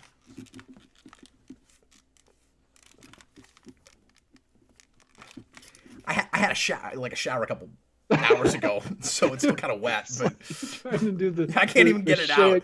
But anyway, so yeah, that's how long it is now. Is that Andros length? I mean, throw the silver jacket on. It works. It works. I think it's John. Nobody would stop you at the con and be like, "Hey, that's not regulation Andros length hair." That's hilarious. Regulation Andros hair. But yeah, it's what was I gonna say? It's like I think it's about John Glover Smallville length finally. Oh yeah, it's a little curly like that too. I was always hoping that if I got it this long and it was and I got it thick enough that it would kind of look like Lionel Luthor in Smallville, and I think I'm about there, which is very exciting. I really like it. But anyway, so yes, I would be Wolverine, but I'd have long hair. Deal with it. Wow, that's crazy. You look like a completely different person with it down. That's awesome. Isn't that crazy? Yeah. I don't know. Does it look terrible? No, not at all. I guess I always have it back, but anyway. This is really self-indulgent. And my name's not even in the title. Well, speaking of your name in the title, this whole thing started as a joke. Philip Kelton was joking because the name of the show is Captain Logan, and he was saying we would dress up as Captain America and Wolverine. And we didn't get it. We're idiots. No, okay, I'm sorry for the whole foregone conclusion thing, because that's a good point. That's a good idea, yeah. Right over Captain America long-headed and hair. James Logan Howlett. And my real name is James Logan Williamson, so I have 2 out of the 3 names. And as Jack Nicholson said in Mars Attacks, that ain't bad. Saw that movie way too young. It freaked me out. What? Oh yeah, the dog head on the lady's body? Yeah, that whole thing's messed up, but it's great. That's one of my favorite Tim Burton movies. Shout out to my best friend when I was like 7 and 8, Wes Junkin. His dad showed me that movie way too young. What is Super Chat wants to know for $2? Yeah. What makes the sky blue? Finally, a question with a definitive answer. No depends here. Science. The answer is there's an answer. I don't remember what it is. So look it up. Oh yeah, sciencey things. Oh well, when sunlight comes down towards the ground. You know, sunlight is light itself is split up into all the different colors. Yeah. And when it's flying through the air, it scatters off of all the particles in the air. And blue has the shortest wavelength because it's the bottom of the rainbow, and so we see mostly blue. Now that you say that, it's all coming back. Yeah, I don't know why he wanted us to talk about that specifically, but that was a really good breakdown on why the sky is blue. I don't know why people still go to that. You know. It's like these mysteries for the ages. I'm like, it's not a mystery. We know that. We have a quick answer for that one. I feel like why is the grass green would be a longer explanation. Maybe not. Maybe that's also a quick explanation. Now I just have Irving Berlin's Blue Sky stuck in my head. Blue skies. Anyway, moving right along. Philip Kelton back again. How many more super chats do we have? We have 1, 2, 3, 4, 5, 6, 7. Okay, busy night. It's not too bad at an hour 15. Let's do that, and let's do this one, and then would you go to something pre-written after that so we're not shafting those folks? Sure. Philip Kelton, 50 or 20 Mexican pesos. What if Wonder Woman sue the Justice League de film? Well, that's cryptic. Sue the Justice League. D? Like the letter D? Or what? It's sue as in S-U-E. Okay. And then let the letter D, what Justice League. Wonder Woman sued the Justice League for a film. What? Why would she sue them? Yeah. Or are we talking about a real life thing? Something to do with... It might just be a typo. What? Yeah. You might have to clarify for us. You Yeah, also had to explain your last one to us. We're gonna need a clarification there, Philip. Sorry, buddy. I don't know what that means. Okay, moving right along. All right, I'll follow up. Let's go back to a pre-written. The first one that I got was from Daniverse, which was Daniel Davis, who recently changed his name. I hope he doesn't mind me saying Thanks for telling us, though, because I always assume it's somebody new. Daniverse. Or for a second, I think maybe it is, you know. Cool name. Yeah. Hopefully I'm pronouncing it right. It could be Daniverse. Hey, DJ. Anyway, guys, would you rather be mainstream or just have a legion of cult fans? I don't want a cult. Cult fans, like a cult following. Oh, a cult following. Would you like to be the leader of an obscure, horrifying cult where chances are you're behind bars in 10 years? No, I don't want that. Okay, what was the either or? I know I don't want that one. Would you rather be like mainstream popular or just a cult following? I think... How big is the legion of cults, of cult fans? Yeah. I don't know why this something along the lines of this question has been coming up quite a bit lately. Like, how famous would you like to be? What would your ambition for that be? And I keep landing on, I think I'm basically as air quotes famous as I ever want to be, and I'm not at all. But I just mean, like, I'm happy with the level of public I am now. And I think at one time I had an ambition to be a lot more famous than that. And just as far, like, I wouldn't mind growing the channel some more, certainly, but I would still want the dynamic, if possible, to be more or less what it is now. So, like, in some ways, the more the merrier. But if we turned into like a 1 million subscriber channel, which would never happen, you'd be more in the limelight. The dynamic would change. There'd be a different kind of atmosphere, particularly in comments after the fact. And so I think I like the more or less intimate thing that we have now. I think we're kind of in a sweet spot. We haven't really grown. We've been at a kind of a standstill as far as like subscriber growth, channel growth for like 3 years now. And it would be kind of nice to see like 35, 40,000, just because we've been sitting at 33.8 for like 2 years. And I'm like, are we ever going to see 34? Like, we get new viewers, but we get, subscribers that leave. And so it balances itself out. And so our average monthly growth is like 5. And so tortoise wins race. Yeah, exactly. Exactly. So as far as like, would you, if you had to choose between those two things, like, cult popular or like uber famous, I think cult, but I think I could, the channel could stand to have like a bit of a larger base than it does now, and I don't think it would change it too much. Do you see what I'm saying? So we can grow a bit, but I don't want to get, but I wouldn't want to get to mega status, because I want to still be able to kind of live like a normal person, more or less. You know what I mean? Yeah, once you get so big, you get a lot of nice people, but you also get the trolls and the mean people and people that don't understand what the heck you're doing, and you also have to like you're kind of like a slave to the subscriber base at that point. You have to make exactly what's going to be successful and what they want instead of what you want to do.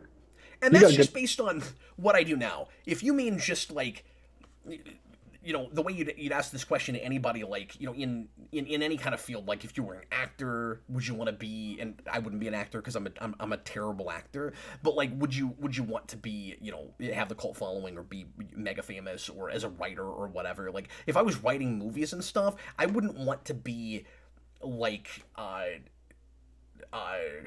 trying to think of somebody that hasn't been in the middle of a lot of controversy, but the first person that came to mind, of course, was Joss Whedon. Like, I don't think I'd want to be massively in the limelight. I think I'd rather be a little bit more invisible, just because it would be kind of easier to write what I wanted to write, I think.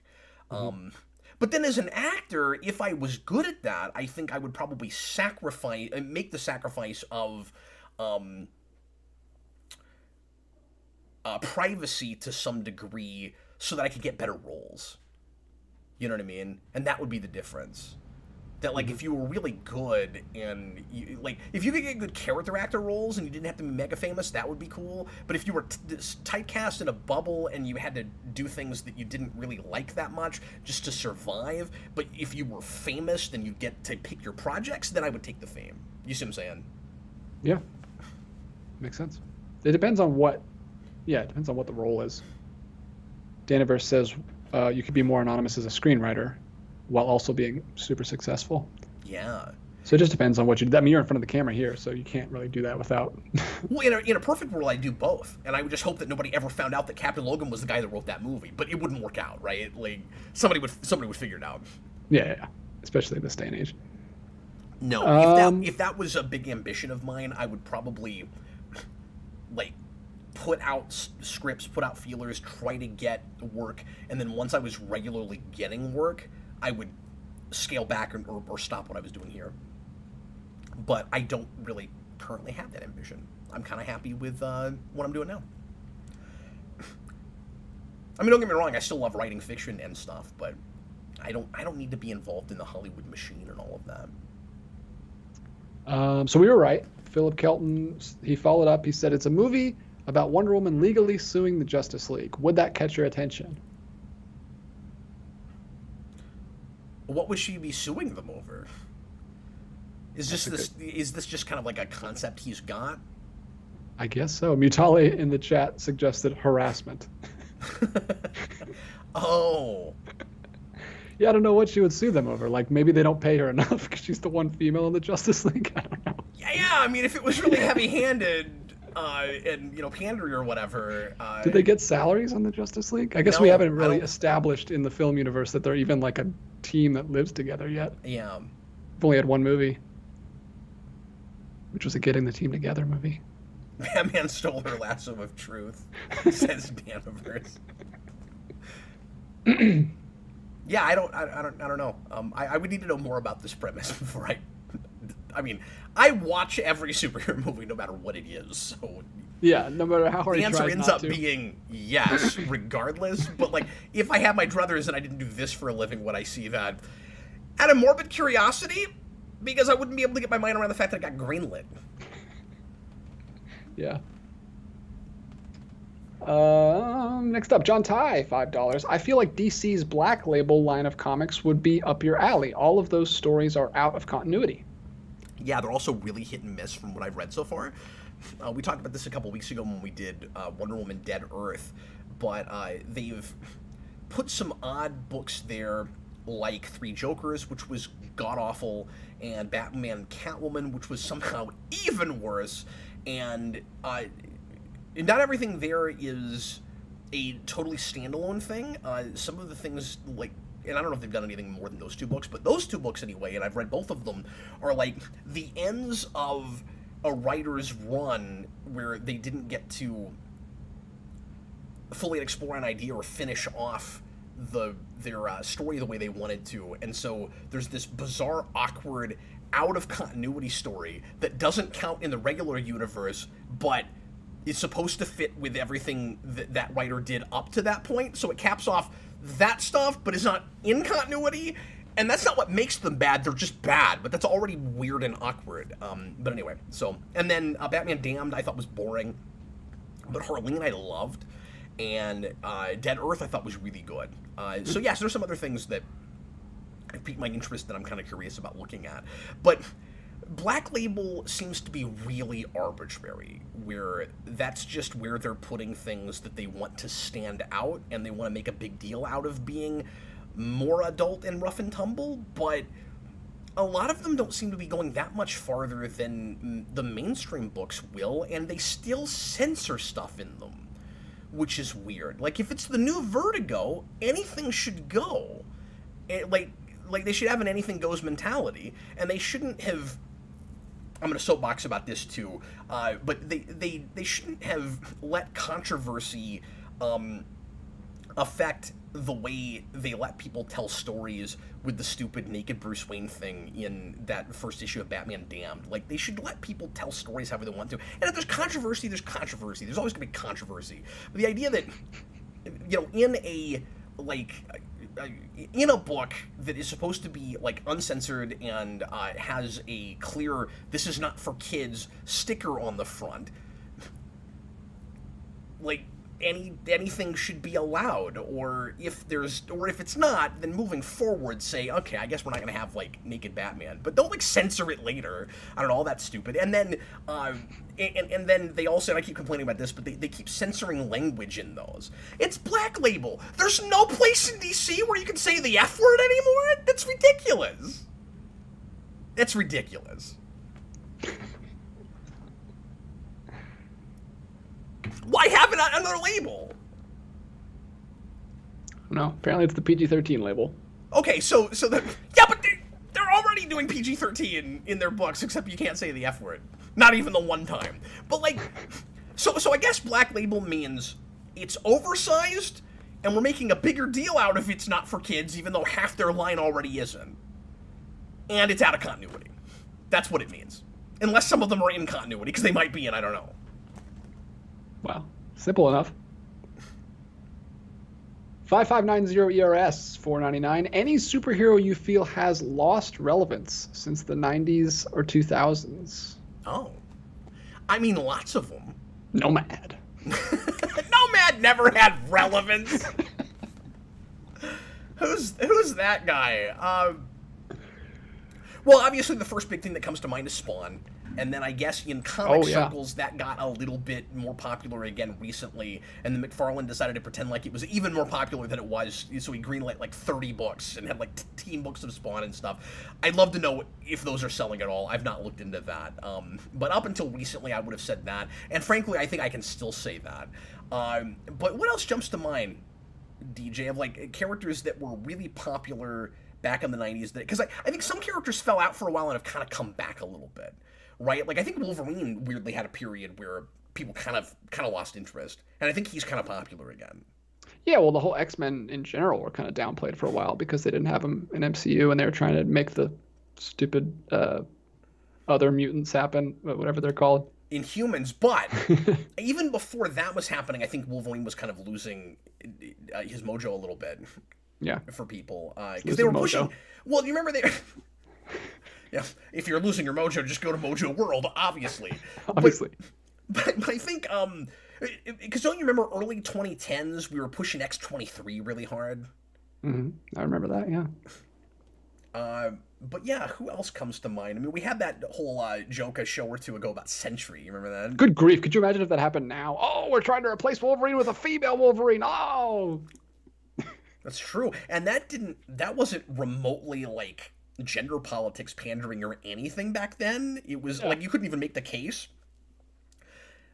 Like whether it is or isn't when that kind of thing is done now. You know what I mean? Like I'm not arguing any kind of point right now. I'm just saying I don't think you could have even said that back then.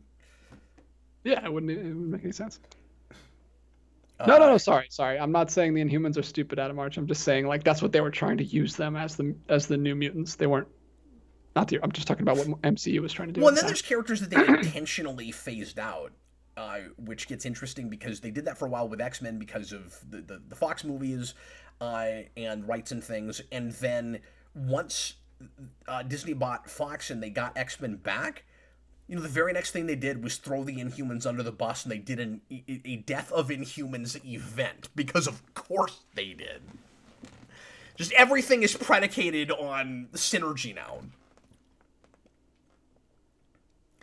Has Fantastic Four lost relevance in comics? I don't know enough, but it seems like you see the same thing happen with them that did X-Men because of Marvel's anger at Fox and I think just corporate strategy and stuff. So even though they didn't have a movie, well, and I think this was actually happening when Fan Four Stick was coming out, so they did have a movie, even though we could tell that was going to bomb, but they got rid of Fantastic Four in comics. They didn't have a book for a while, and none of those characters were really being used in anything except for, I think, occasionally you'd see the Maker show up in something. You'd get Ultimate Reed Richards, but the other, and maybe Thing for a bit, but like after Hickman's FF, Fantastic Four kind of went away, and then when the Fox buyout happened, they brought him back, and Dan Slott did a run that everybody hated. That was terrible, what I read of it. And I haven't gone back and looked to see what Fantastic Four is doing now. But yes, the exact same thing happened with Fantastic Four. It seems so petty and dumb. Like, what does that help you? Like, it can only help you if that movie is successful. Why would you, like, want that? It's your characters. Why would you want that movie to bomb? It's not going to take money away. It's so weird. Yeah. But as far as comics go, it's hard to tell you right now because I've been out of the loop for 3 or 4 years. So, like, I don't know what they're doing with Guardians. I don't know, any of that stuff. So, yeah. Next up is from Crime Life with a K. Just pops in, says $1.99. Hey guys, how is everyone doing? I'm great. I'm also having fun. How are you doing? This has been a really fun show. It's been fun. We're having some good conversations. How are you doing, Crime Life? You probably asked this like 30 minutes ago, but... He might not be here anymore, but we got there eventually. I had to ramble on about a bunch of crap nobody cared about, but we finally made it. But yeah, thanks for the $1.99 super donation. That's awesome. We appreciate it. We've heard from some folks that we either haven't heard from in a while or are names that I don't immediately recognize. Oh, did you ever go to Pre-Written? I did. That was the one about the mainstream or cult following question, but I can do another one. Yeah, thanks. But that was a good question. Thanks for asking that. Mutale at the Welder Cap. Do you imagine you being in a misery situation where a creepy fan traps you in their house and makes you write a superhero rewind they like? No, that's too interesting. Now they just SWAT you. Which has not happened to me yet, but that's the thing I would imagine happening because I'm 100% live stream now. So I'm waiting for something stupid like that to happen, where like somebody calls the cops on me and they figure out my address, and I shouldn't be talking about this because I might give somebody ideas. Or one thing that I hear happening to this also goes back to the would you rather be in like a cult popular situation or actually famous situation, because this is less likely to happen to me because I'm so small potatoes. But some guys get like pizzas delivered to them that they never ordered. Ugh. And stuff like that. And it's not like somebody being nice, it's like trying to be creepy, going like, I know where you live, like this could be, I could have put a bomb in your mailbox, but I gave you a pizza, that kind of thing. So cyanide in it. Yeah. So no, I don't imagine a misery situation. I imagine somebody anonymous who would be too cowardly to kidnap me, strap me to a bed, make me write a superhero rewind with their opinion, and then hobble my legs so that I would do that. I have a hard time imagining that happening. No, the worst they'll do is just pester you over and over with comments. About review this now. Yeah, although that wasn't a half bad Kathy Bates. Anyway. Oh, I was totally accidental. Like all my impressions are. Senior Sticks, $2. DC is outsourcing its licenses. Thoughts? Oh no, is Zaslav striking again? Outsourcing in what way? I haven't heard about this. Or if I have, I've forgotten. We need the deets, Senior Sticks. Let us know. Are they outsourcing like all of their characters? As far as movies go, or comics, or... I mean, we know they're outsourcing the Batman show, but you're saying licenses in general? Like all of Batman or something? That's crazy. Yeah. Give us more information, because I don't right away know what we're talking about. The only thing I've heard about this week so far with Warner's and the continuing Zaslav wave is the one piece of potential positive news that we got last week, DJ, has already gone by the wayside. It is not happening. Lego movie producer, this is from CNBC, Dan Lin won't take DC film and TV chief role at Warner Brothers. After all, he has decided not to take the job, DJ. And I thought that was a good choice, and I was kind of hoping that would happen, maybe, and it did not. The two sides ended negotiations without reaching a deal. Well, the 49-year-old film producer was a favorite to take on the role, with the expectations that Lin would report directly to Zaslav and bypass division heads at HBO and Max, Warner Brothers TV, etc., etc. Contract discussions ran into complications because of Lin's ownership of Rideback and how Warner Brothers Discovery would compensate him for that, two of the people said. That's interesting. So, yeah. But that's the only development about that this week so far. Mutale said that Zaslav said that they are willing to outsource certain content. So it might just be that statement. I'm not against that on the face of it. I mean, that would be an interesting potential strategy.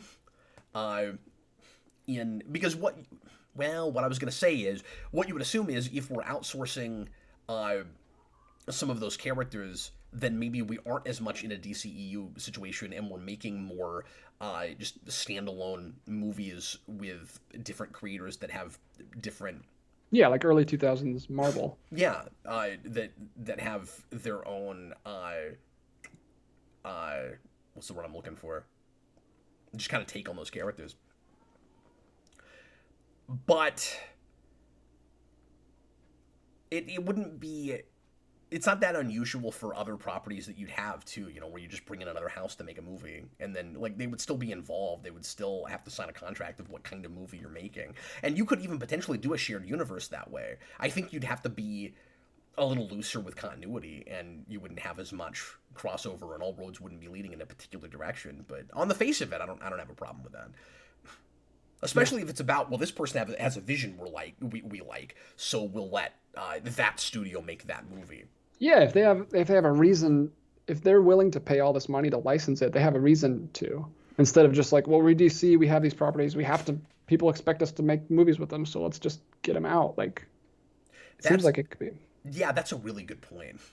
Where you give them to people that have different like stakes and motivations for making them. It would immediately make it feel less obligatory if they gave them the right people. Yeah, hopefully they do. 2 more. Philip Kelton, 50 Mexican pesos. Power Rangers equals Spider-Man, Black Widow, Ant-Man, Wasp, and Meek. They are all bugs. Oh, there you go. He figured out how to make it all bugs. Who is Meek?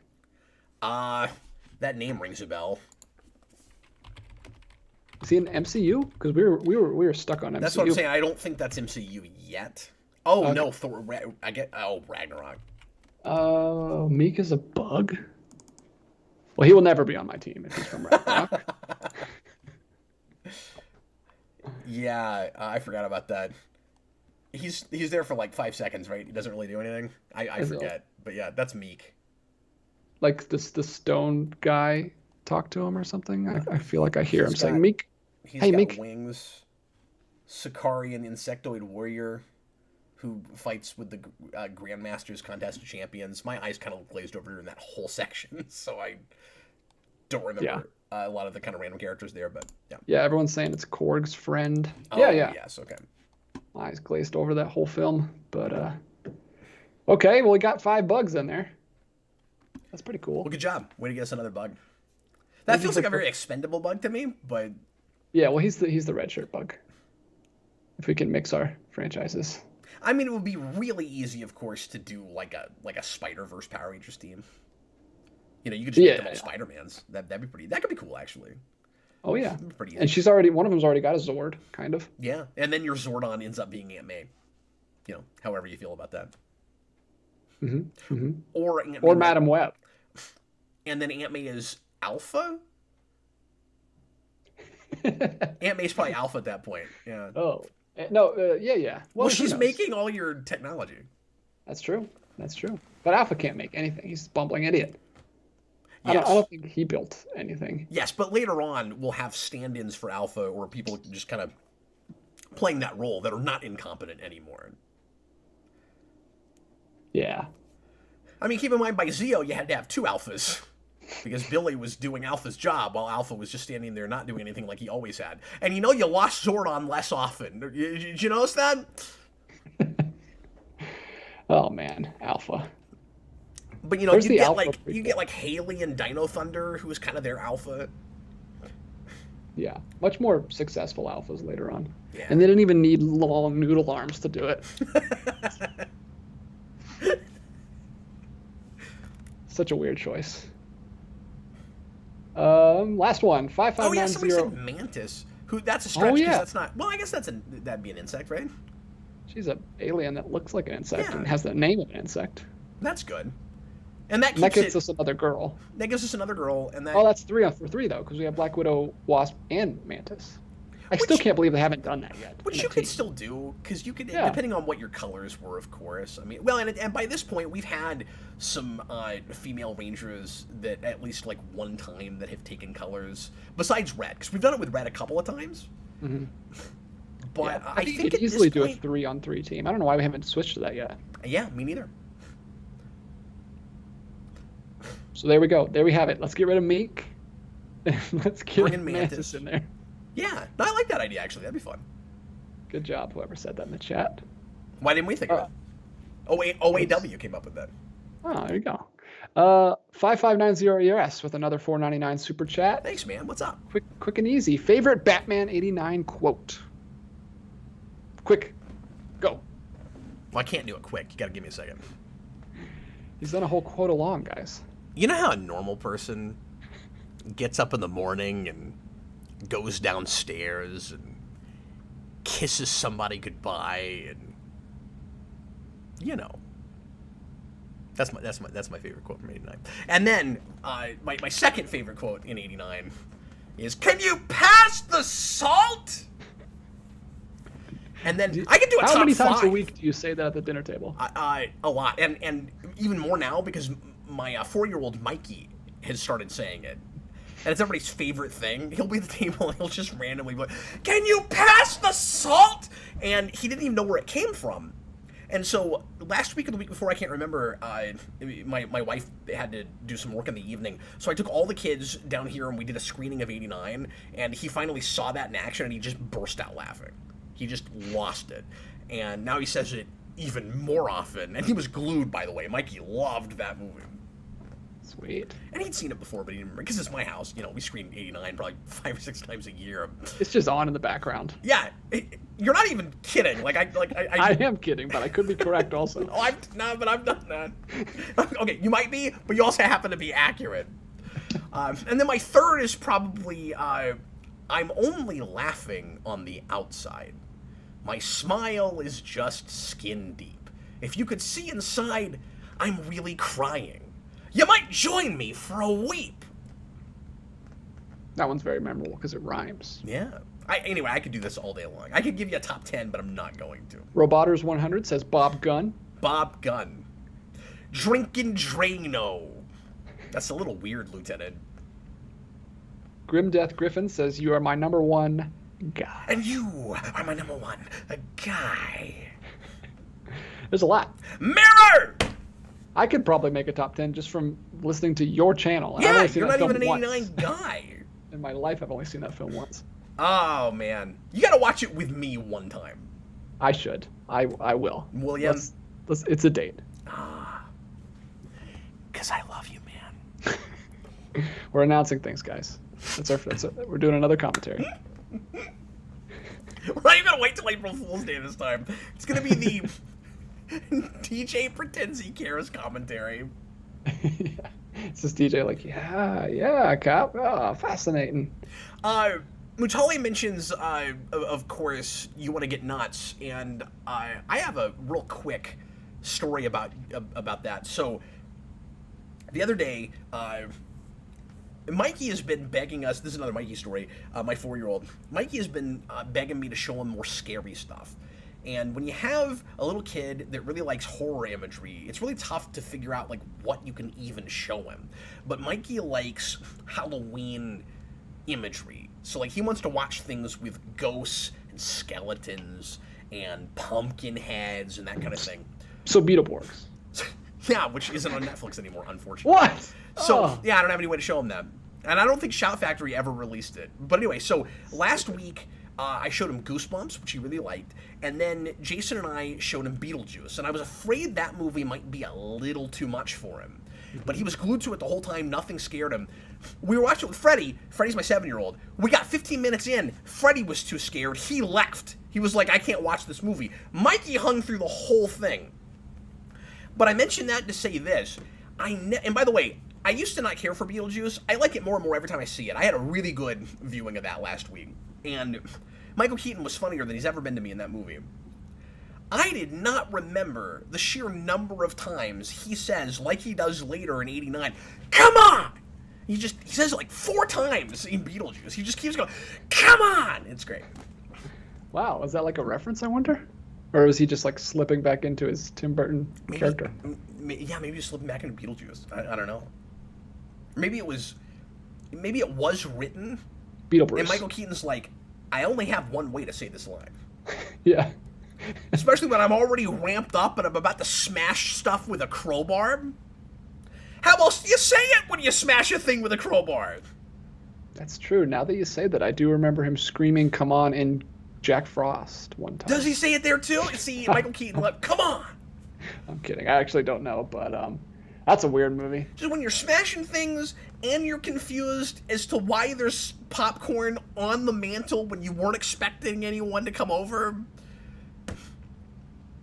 I'll never understand that. Anyway.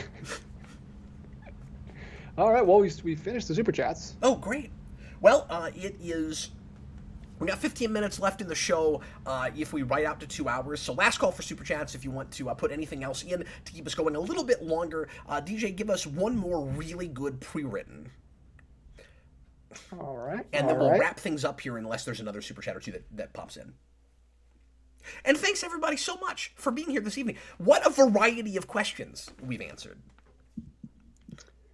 Let me see here. Oh, here we go. This is an interesting conversation. Daniverse. Yeah. Again, what is your opinion of early season weirdness when a show starts out and it's much different than from how it ended. I feel this makes rewatching some programs kind of oddly fascinating. Yeah, it is. The obvious example for me has always been TNG, although you could say this about like half of the pre-current Star Trek shows.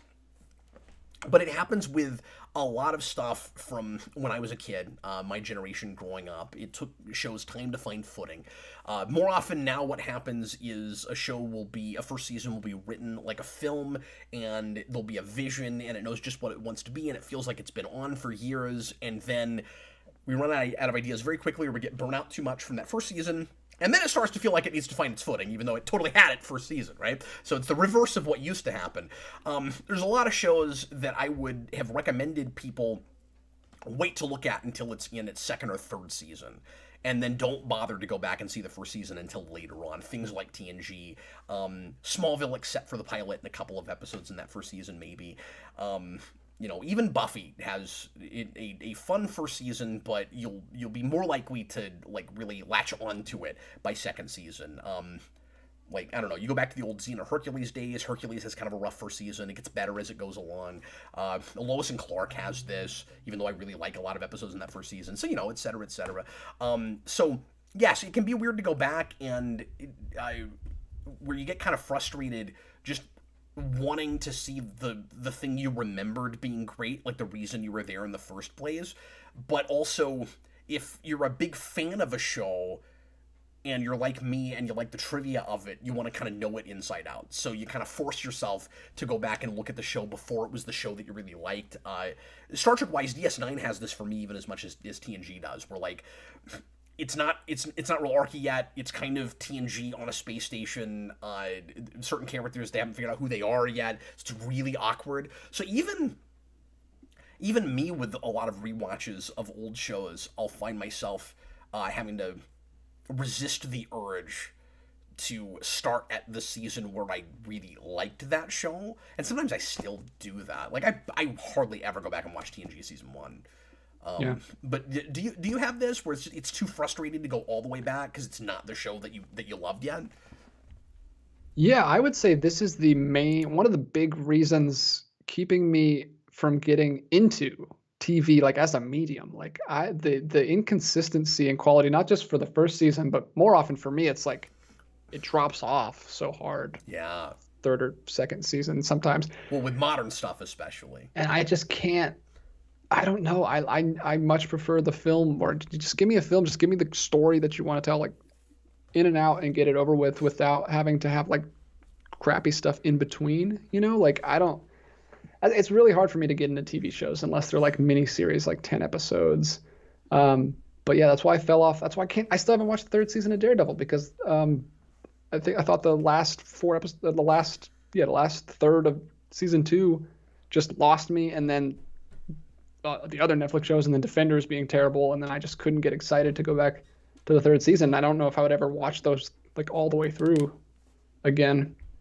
Yeah. And it's a mixed bag, but it's better than 2, and certainly worth watching. Yeah. Yeah, I don't know. So yeah, it's tough for me. I don't know if I've ever experienced like specifically a first season of a show that I really like that I go back to.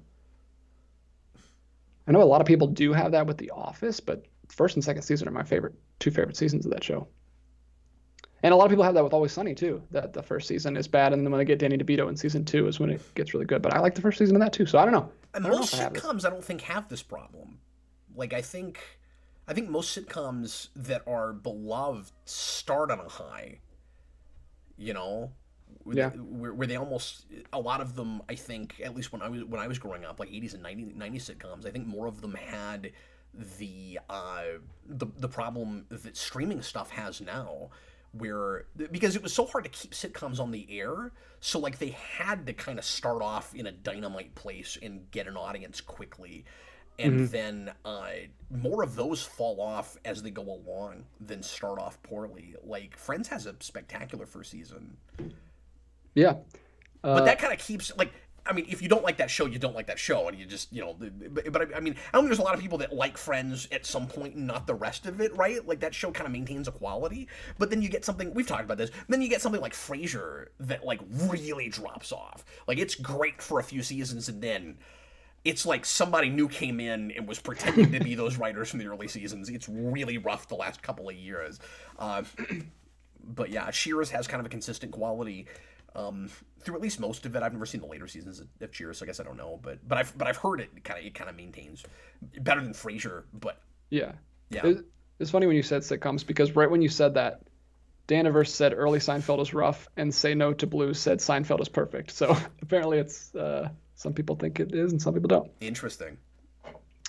Blue Dragon 5 says I'm out of my mind for not watching Daredevil season 3. Sorry, I don't care. I don't agree with that, but I also think that it's worth it, and you'd get something out of it if you watched it.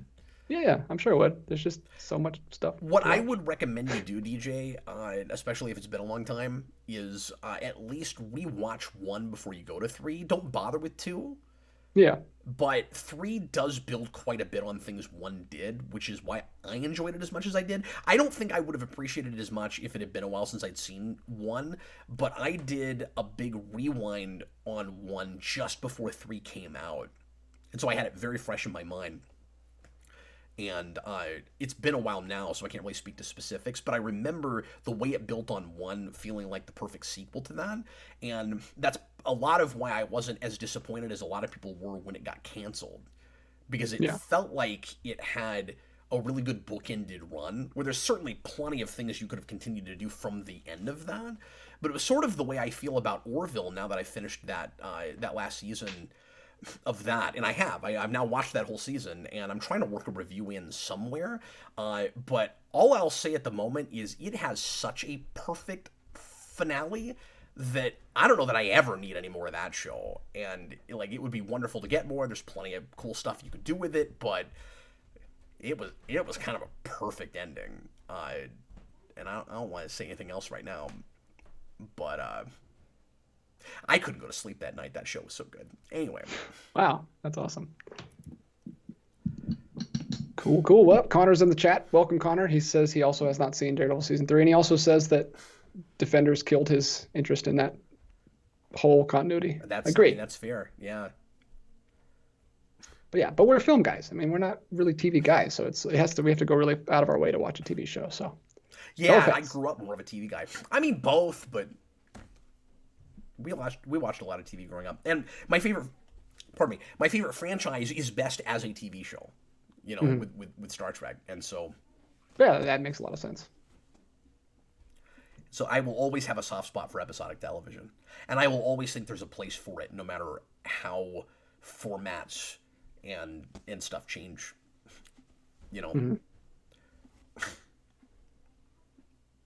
All right, did we do it? I think we did. We did it.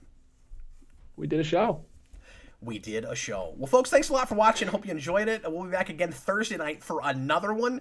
No idea yet what the lead-in topic is. We'll see what happens in the news. And I'm hoping that it's something else besides Zaslav effect. But if there's a huge major development there, we'll talk about it again. And anyway, let us know if there's anything cool happening that you think we should enough. But those guys give me a lot of news articles, and a lot of the things that I bring to the show come from there. So shout out to everybody that leaves links there. I'm not giving everybody credit for dropping the links, but I do appreciate you guys. Thanks a lot for doing that. And we have a channel in the Geekvolution Discord specifically for dropping news links, and those guys are really thorough. But if you come up with something that they're not listing there, feel free to drop in and put that in there, and hang out with those guys and chat with them if you're so inclined. And tomorrow night, like I said, doing a review of Mark Waid's Flash Born to Run, which is also Flash Year 1, which for some reason it's not traded that way ever, but it is supposed to be that. So come in and hang out with us talking about comics tomorrow night if you're so inclined. Like I said, Thursday, Captain Logan show, and then Friday night, Austin and I are doing some kind of a commentary. We have a poll on Patreon at the $5 tier, and you can still vote in that poll up until tomorrow night. So jump in there if you're so inclined. We're going to do some kind of mini marathon, probably. We have, I think, one movie in there, and then everything else is mini marathons. So go check that out if you'd like. And thanks again for being here. I was Captain Logan, and this was DJ Martinez, my wonderful chat moderator. We love DJ. We love him. We love each other. We both love each other. We love you guys. Thanks for the great questions tonight. You made me look good. When we really like it, we whisper. When things are going well, we whisper. When we do a 2-hour show and I talk the whole time, I whisper because I lost my voice. That's not good on your voice, though. That's the point where you don't want to whisper. That's true. That's only the irony of vocal cords. You guys don't know this, but on Wednesdays, I don't speak at all. I go into complete monk mode, and I have to rest my voice for Thursday. Is that right? What does Friday look like? Is it the same? It's the same thing. It's an endless cycle. It's misery. Wow. It was even a bigger sacrifice for you to come back and do this twice a week than I realized. Yeah. No, I don't know why my voice is sounding weird tonight. You guys are great. We appreciate you being here. We'll see you again real shortly. I was Captain Logan. This was DJ Martinez. Bye, everybody.